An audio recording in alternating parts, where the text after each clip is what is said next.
안녕하세요. 이번 수유동교회 사경의 말씀을 맡은 창동교회 섬김이 이정화 목사입니다.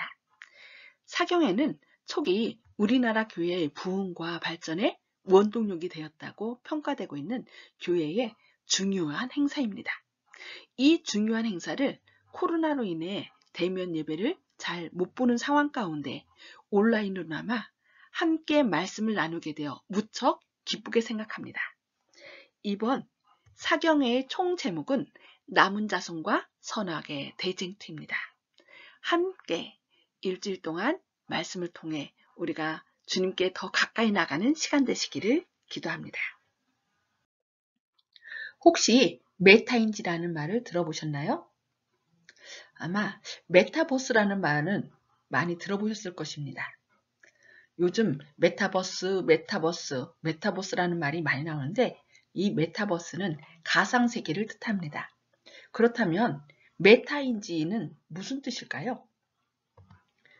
메타인지는 자신의 생각에 대해 판단하는 능력을 말하는데, 즉 내가 무엇을 알고 무엇을 모르는지를 정확히 파악하는 학습법이랍니다. 재림교인들은 해마다 사경회와 또 수많은 설교들 그리고 안식일학교 교과 공부를 통해 많은 것들을 배웠습니다. 그런데 혹시 누군가가 여러분에게 성경에 나온 어떤 내용을 묻는다면 잘 설명하실 수 있으신가요? 이때 말로 잘 설명할 수 있다면 아는 것이고, 알긴 아는데 말로 설명을 못한다면 아는 것이 아니랍니다. 이번 사경회를 통해 말씀을 내가 정확히 알고 있는지 아니면 모르는지 파악하셔서 혹시 모르신다면 더 열심히 익히셔서 마음에 새기시는 시간이 되셨으면 합니다. 모르는 것을 모른다고 하는 것은 잘못이 아닌 정직입니다. 문제는 모르는 것이 아니라 정확히 모르는데 안다고 생각하는 착각이 더 위험하다는 것입니다. 그래서 예수님께서는 율법에 무엇이라 기록되었으며 네가 어떻게 읽느냐고 사람들에게 물으셨습니다. 다른 사람이 어떻게 아는 것이 중요한 것이 아니라 내가 어떻게 말씀을 해석하고 받아들이느냐가 더 중요하다는 것입니다. 이번 사경의 주제는 남은 자손의 정체성과 사명입니다. 최근 우리의 믿음의 근간을 흔드는 영향력이 거세어지고 있는 이때 남은 자손으로서 재림 성도의 신원과 사명을 분명하게 인지하고 각인하는 일이 그 어느 때보다 중요한 시기라 하겠습니다. 우리는 코로나로 인해 현실보다 메타버스, 즉 가상세계에 익숙해져 가고 있으며 수많은 정보의 홍수 속에 살고 있습니다. 그래서 사도 바울은 들은 것에 유념함으로 흘러 떠내려가지 않도록 하라고 경고하고 있습니다. 오늘은 제1장 하늘에 전쟁이 있으니 라는 제목으로 말씀을 살펴보겠습니다. 중심 기억절을 함께 읽어볼까요? 요한계시록 12장 7절로 9절입니다. 시작! 하늘에 전쟁이 있으니 미가엘과 그의 사자들이 용과 더불어 싸울세. 용과 그의 사자들도 싸우나 이기지 못하여 다시 하늘에서 그들이 있을 곳을 얻지 못한지라. 큰 용이 내어 쫓기니 옛뱀 곧 마귀라고도 하고 사단이라고도 하는 온 천하를 꿰는 자라. 땅으로 내어 쫓기니 그의 사자들도 저와 함께 내어 쫓기니라. 이 싸움은 선택의 자유를 부여받은 한 피조물이 자기를 높이려다 하나님의 원수 곧 사단이 되었을 때 하늘에서 시작되었고 하늘 천사의 일부를 반역하도록 만든 우주적 대쟁투에 관해 말하고 있습니다. 선과 악 사이에 벌어지고 있는 우주적 대쟁투는 첫째, 재림교회의 가장 핵심적 교리로 독특한 교리입니다. 두 번째, 재림교회 신학을 떠받치고 있는 기초석입니다. 신학은 이론이며 신앙은 삶인데 기초석인 신학이 무너지면 삶 또한 무너집니다. 세 번째, 재림교회의 특수교리들은 모두 이 대쟁투 교리와 밀접하게 연관되어 있습니다.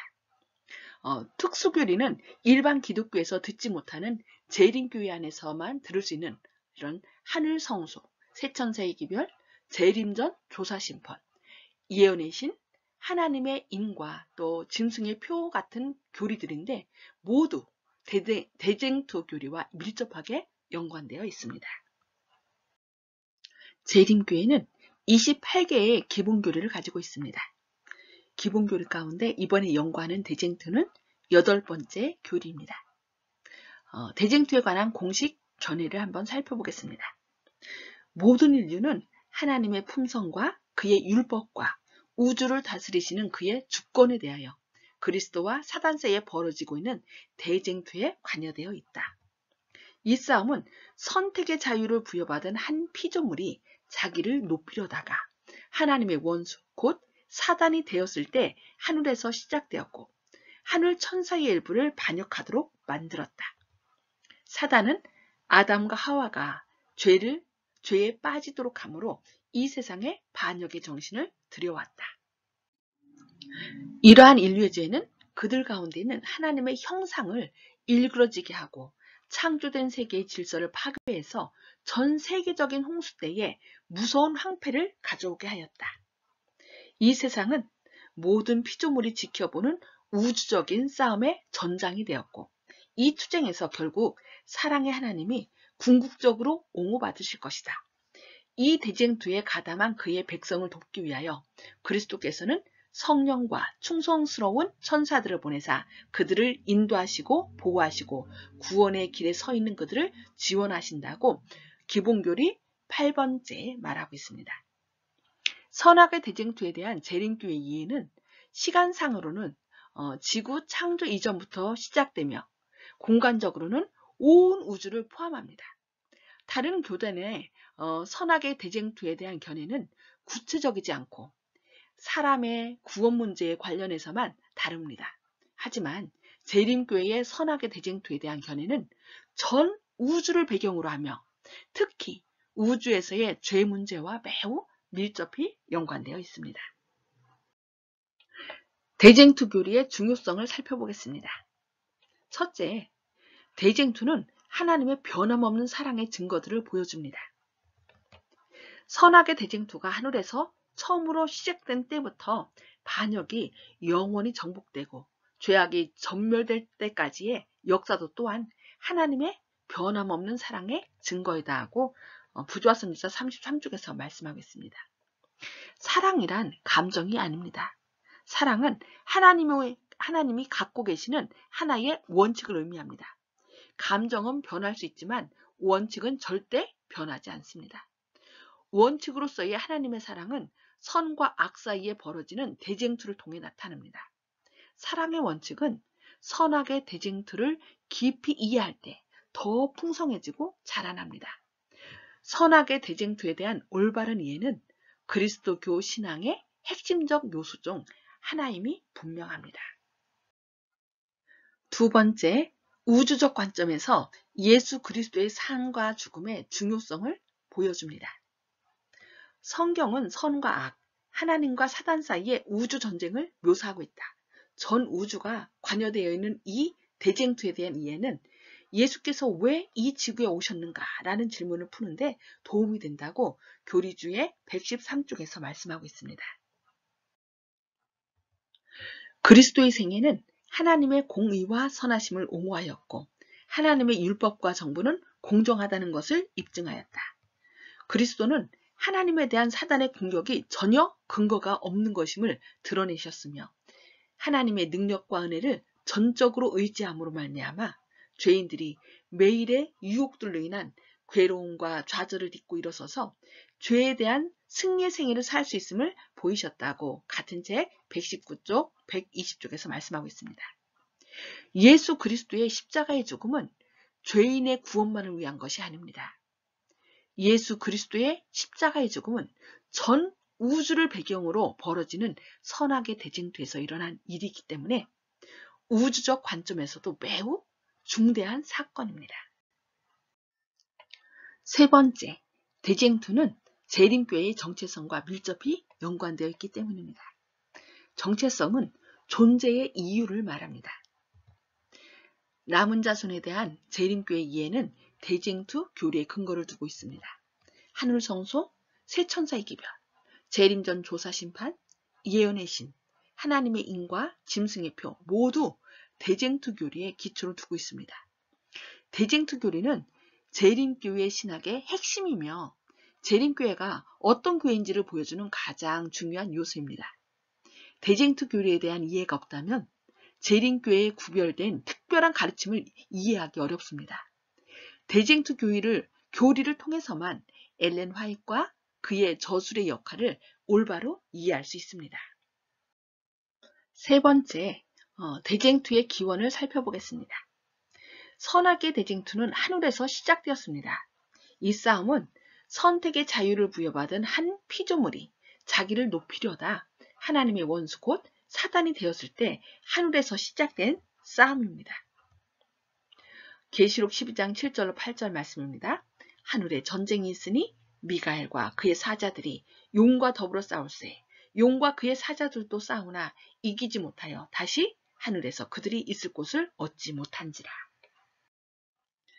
재림교회의 신학자인 리차드 라이스는 대쟁투는 피조물 중 가장 높은 지위에 있으면서 덮는 그룹으로서 하나님 앞에서 봉사하던 루스벨의 반역과 더불어서 시작되었다.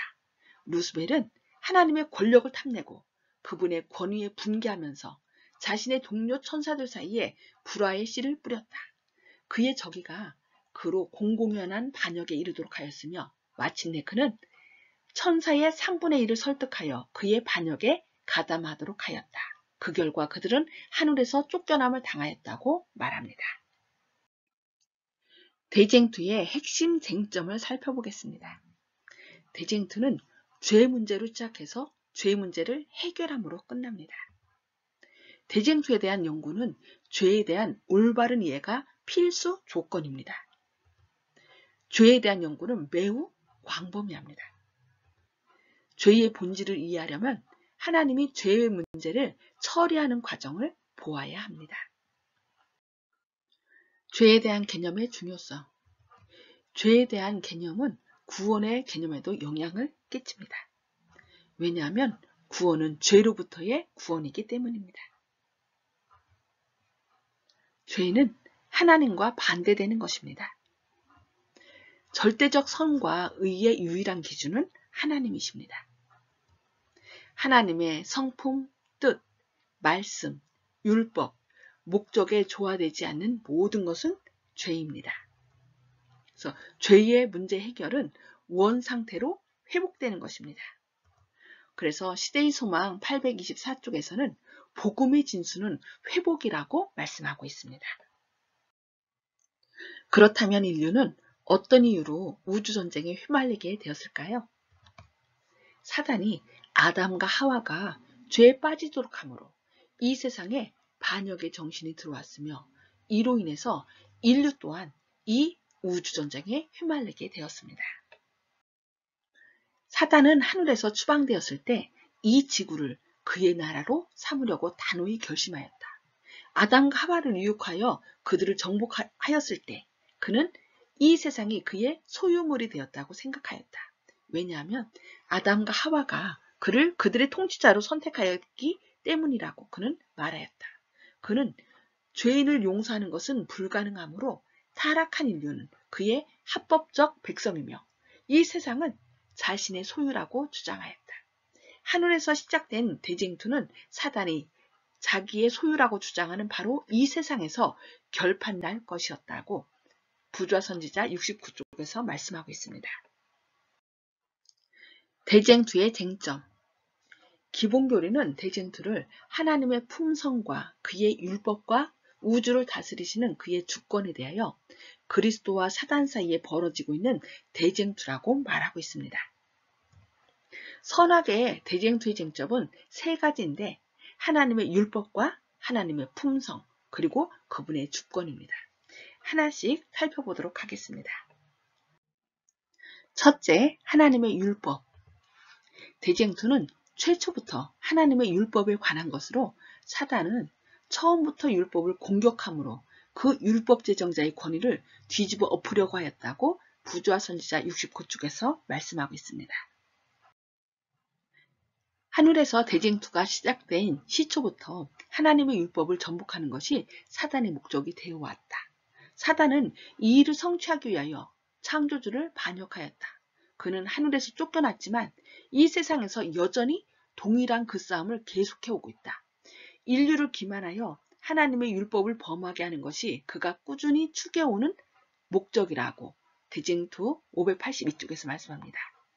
여기서 말하는 하나님의 율법은 선악의 판단 기준이 되는 도덕법을 의미합니다. 도덕법에는 십계명과 여러 형태의 것들이 있습니다. 하지만 궁극적으로는 하나님 자신이 도덕법이십니다. 하나님만이 절대적인 유일한 선악의 판단 기준이십니다. 하나님과 조화되는 것은 옳은 것이고 조화되지 않거나 반대되는 것은 모두가 그릇된 것입니다. 그래서 율법에 대한 공격은 하나님에 대한 공격입니다. 두 번째, 하나님의 품성. 사단은 사람들의 마음속에 창조주 하나님의 품성을 오해하게 하려고 애쓰고 있습니다.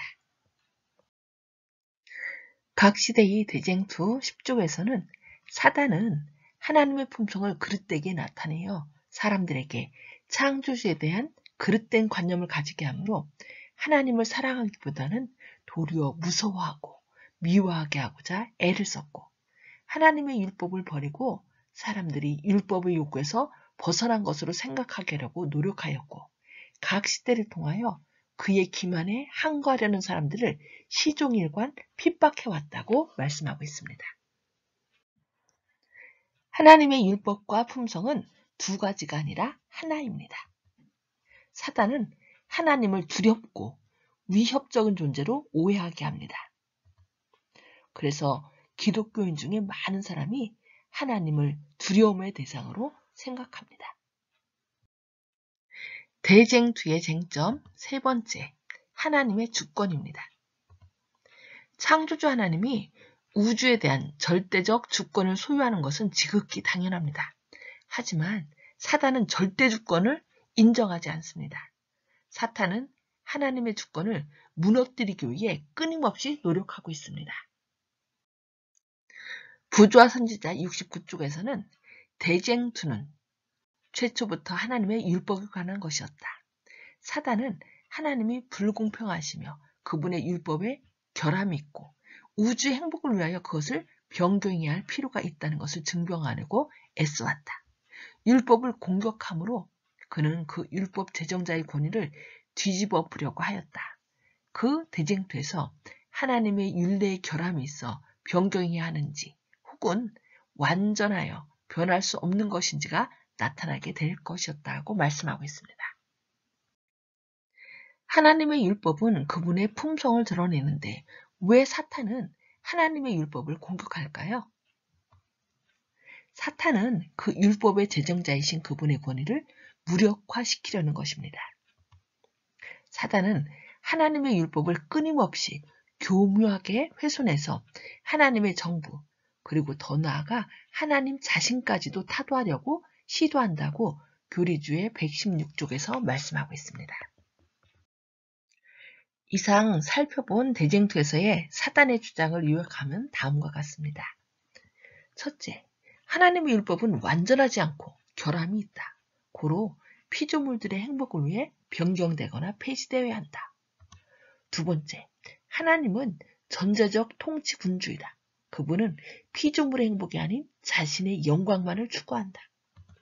세 번째, 하나님은 사랑의 하나님이 아니요 그분의 율법은 피조물들에게 불행을 안겨준다는 것이었습니다. 온 우주 앞에 이런 사단의 주장을 완전히 반박하고 거짓됨을 드러내야만 선악의 대쟁투에서 사단의 패배와 그리스도의 승리가 확정될 것입니다. 사탄에게 즉시 벌을 내리지 않은 이유. 왜 하나님은 사단이 반역하였을 때 즉시 그를 벌하지 아니하였을까요?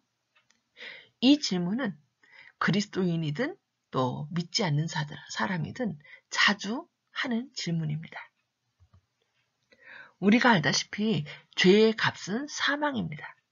이 사망은 둘째 사망, 영원한 사망입니다. 이 사망은 존재 자체가 없어지는 사망이죠. 사단이 즉시 이 형벌을 받았다면 그는 존재하지 않고 모든 사람은 사단의 유혹을 받지 않았을 것입니다. 그런데 왜 하나님은 이 형벌을 내리지 않으셨을까요? 사단에게 벌을 내리지 않은 이유를 살펴보겠습니다. 첫째, 사단의 반역의 참 속성을 드러내시기 위해서였습니다. 부좌선지자 41쪽에는 하나님께서는 불만의 정신이 성숙하여 공공연한 반역의 행동이 나올 때까지 사단이 그의 반역을 추진하도록 허용하셨다. 그 까닭은 사단의 계획들이 충분히 발전되어 그것들의 참 본질과 의도를 모두가 볼 수 있게 할 필요가 있었기 때문이라고 말합니다. 사단은 자신이 우주의 행복을 증진하려고 노력하고 있는 것처럼 가문이설로 천사들을 속였습니다. 그러므로 이 기만자의 참 성질과 그의 진정한 목적을 온 세계가 이해하지 않으면 안 되었습니다. 그가 자신의 악한 행위로 자신의 정체를 드러내도록 시간이 주어져야 하였습니다. 부조와 선지자 42쪽에서는 다음과 같이 말합니다. 사탄은 모든 악은 하나님의 통치 결과라고 언명하였다. 그는 여호와의 율법을 개선하는 것이 그의 목적이라고 주장하였다. 그러므로 하나님께서는 그의 주장의 본질, 곧 그가 제안했던 하나님의 율법을 변경하는 데서 오는 결과를 나타내 보이도록 그에게 허락하셨다. 그 자신의 행위가 그를 정죄해야 하였다. 사단은 처음부터 자신은 반역하는 것이 아니라고 주장하였다. 온 우주는 가면이 벗겨진 기만자의 정체를 보아야만 했다. 여기 뭐라고 했어요? 온 우주는 가면이 벗겨진 기만자의 정체를 볼 수 있도록 시간이 주어졌다는 것입니다. 이에 관하여 시대의 소망 759쪽에서는 이렇게 말합니다. 모든 일을 영원한 안전의 토대 위에 놓는 것이 하나님의 목적이므로 하늘회의에서는 사탄에게 그의 정부 조직의 기초가 된 원칙을 발전시킬 시간을 주기로 했다. 사단은 그것이 하나님의 원칙보다 더 훌륭하다고 주장하였다. 그러므로 하늘에 우주가 볼 수 있도록 사탄의 원칙을 실행해 볼 수 있는 시간이 주어졌다라고 말합니다. 오늘날도 마찬가지죠. 어떤 사람이 잘못이 명확하게 드러나지 않았는데 그를 잡아들였다면 그는 뻔뻔하게 자신의 일을 미화하고 자신의 의도는 그런 것이 아니었다 말하며 더 계략을 꾸미는 것을 보게 됩니다. 이런 일이 일어날 것을 하나님께서는 아시고 사단의 잘못이 명확하게 드러나도록 온 우주가 볼 수 있도록 시간을 주셨다고 말씀하는 것입니다. 사단에게 즉시 벌을 내리지 않은 이유 두 번째입니다. 하나님의 통치 원칙을 드러내시기 위해서입니다. 온 우주는 하나님의 통치 원칙에 의해 운영됩니다. 그리하여 하나님은 이 통치 원칙인 사랑 때문에 사단을 즉시 멸하지 않으셨습니다. 자세히 살펴볼까요? 부좌 선지자 34쪽에서는 사랑의 율법은 하나님 정부의 기초이므로 모든 지성적 존재들의 행복은 그들이 이 의에 대해 원칙과 완전히 일치하며 달려있다고 말합니다. 하나님께서는 당신의 모든 피조물로부터 사랑의 봉사, 곧 당신의 품성을 인식함으로 솟아나는 봉사를 원하신다. 그분은 강제적 불종을 기뻐하지 아니하시므로 모든 존재가 당신께 자원하여 봉사하도록 그들에게 의지의 자유를 허락하신다고 기록하고 있습니다. 말씀을 계속 살펴볼까요? 부좌 선지자 42쪽에서는 하나님께서는 진리와 의에 모순되지 않는 그런 방법만을 사용하실 수 있으셨다. 그러나 사탄은 하나님께서 사용하실 수 없는 아첨과 허위를 사용할 수 있었다라고 말합니다. 그래서 예수님께서는 이 땅에 오셨을 때 그 유대인들 지도자들을 향하여 거짓의 아비 사단에게서 났다라고 이렇게 말씀한 걸 볼 수 있습니다. 사단은 바로 거짓의 아비입니다. 그는 하나님의 말씀을 왜곡하고자 애썼으며 그분의 통치 계획을 거짓되게 설명하였다. 그는 하나님이 천사들에게 율법을 부과하신 것은 불공평한 일이며 당신의 피조물들에게 굴종과 순종을 요구하시는 것은 그분이 단순히 자신을 높이고자 함이라고 말하였다. 그러므로 하늘 거민들과 온 세계 앞에 하나님의 정부는 공의로우며 그분의 율법은 완전하다는 것을 증명할 필요가 있었다라고 말씀하시는 것입니다. 말씀을 더 살펴볼까요? 시대의 소망 759쪽 말씀입니다. 사람이 조약돌을 땅에 던지는 것처럼 하나님께서는 사탄과 그의 동조자들을 쉽게 멸망시킬 수 있으셨으나 그렇게 하지 않으셨다. 반역을 힘으로 정복해서는 안 된다. 무력으로 강요하는 일은 사탄이 통치하는 곳에서만 찾을 수 있는 것이다. 여기 뭐라고 말씀했어요? 반역을 힘으로 정복해서는 안 된다. 무력으로 강요하는 일은 사탄이 통치하는 곳에서만 찾을 수 있다. 우리가 주님의 일을 행한다고 때로는 강압적으로 어떤 힘으로 할 때가 있는데 그것은 하나님의 뜻이 아니라고 말씀했습니다. 이렇게 무력으로 강요하는 것은 사단이 통치하는 곳에서만 찾을 수 있는 것이라고 말합니다. 주님의 통치 원칙은 이런 것이 아니다. 하나님의 권위는 선과 자비와 사랑의 기초를 두고 있으며 우리가 사용할 수 있는 방법은 이러한 원칙들을 제시해 주는 것이다. 하나님의 정부는 도덕적이며 진리와 사랑이 그 보편적인 힘이 되어야 한다고 말씀하고 있습니다. 우리가 이 사실, 하나님 나라는 무력으로 강요하는 일이 아님을 꼭 기억해야 되겠습니다. 사탄에게 즉시 벌을 내리지 않은 이유 세 번째입니다. 온 우주를 위한 영속적인 교훈을 위해서. 하나님께서는 선악의 대쟁투를 통하여 우주 거민에게 교훈을 주시려고 하신다는 것입니다. 그래서 사단을 즉시 벌하지 않았다고 말씀합니다. 시대의 소망 759쪽에서는 온 하늘과 타락하지 않은 세계들은 대쟁투를 목격해왔다. 큰 흥미를 가지고 그들은 투쟁의 마지막 장면까지 따라갔다고 말씀합니다. 저희 창동교회는 몇 분이 줌으로 새벽 기도회를 하고 있는데 시대의 소망을 읽으며 서로를 위해 기도하고 있습니다. 요즘 읽고 있는 부분이 예수님의 마지막 생애 부분을 읽고 있는데 사단의 기만과 술수를 명확하게 밝히고 있습니다. 사단을 즉시 죽였다면 드러나지 않았을 사단의 기만과 술수를 온 우주 거민들로 직접 깨닫도록 하신 것이었습니다. 이에 관하여 부조와 선지자 42에서 43쪽에서는 이렇게 말씀하고 있습니다. 사단의 반역은 앞으로 오는 영원한 세월을 통하여 우주의 한 교훈, 즉 죄의 본질과 그 무서운 결과에 대한 하나의 영속적인 증언이 될 것이었다. 사단의 통치가 낳은 결과와 그것이 사람들과 천사들 모두에게 끼친 결과는 하나님의 권위를 버린 결과가 어떻게 될 것인지를 보여줄 것이다. 그것은 하나님께서 지으신 모든 피조물의 행복이 그분 정부의 존재와 밀접한 관계가 있다는 것을 입증할 것이다. 이와 같이 하여 이 무서운 반역의 경험 역사는 모든 거룩한 존재자들에게 영원한 안전장치가 되어 저들이 범죄의 본질에 관하여 속지 않도록 하며 죄를 범하거나 그 죄의 형벌을 당하지 않도록 지켜줄 것이었다고 말씀합니다. 생명과 행복의 원천인 하나님을 떠난 것이 바로 죄입니다. 처음에는 죄의 본질이 무엇인지 몰랐지만 결국 사탄의 관계는 시간이 지남에 따라 밝히 드러났고 이 사탄의 반역의 역사는 죄의 본질을 깨달은 우주 거민들로 하여금 사탄에게 속지 않도록 지켜줄 것이라고 말씀하고 있습니다. 처음에 말씀드렸던 메타인지라는 말 기억하시죠? 정확히 알기 위해서는 복습 시간이 필요합니다. 오늘 말씀에서 대쟁투의 쟁점이 무엇이었는지 기억하시나요? 쟁점이 세 가지였는데 하나씩 말씀해 봅시다. 첫째, 하나님의 율법이었습니다. 두 번째, 하나님의 품성이었습니다.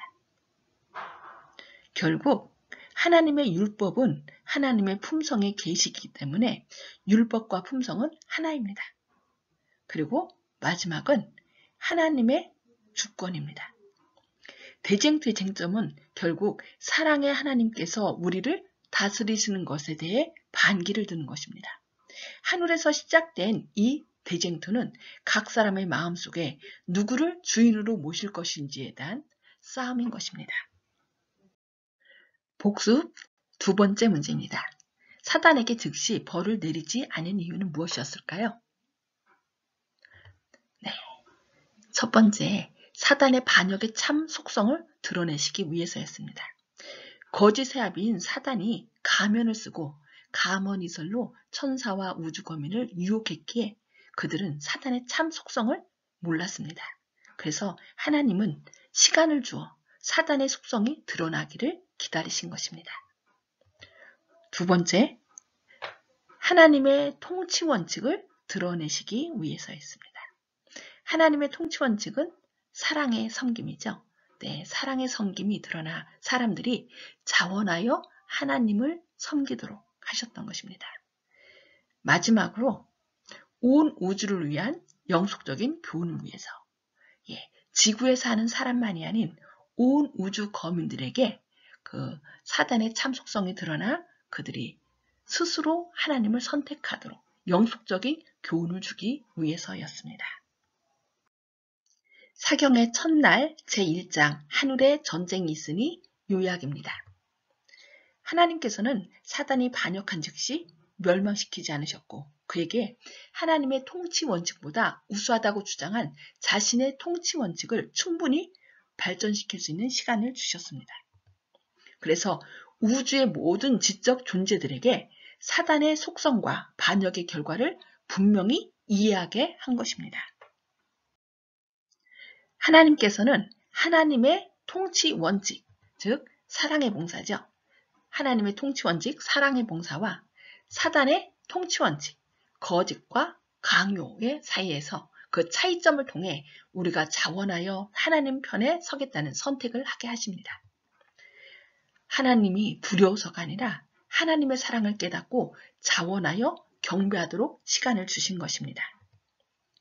우리는 대쟁투의 역사를 통해 하나님께서 영원한 경배의 대상이신 이유를 충분히 발견할 수 있게 하신 하나님의 사랑에 감사합시다.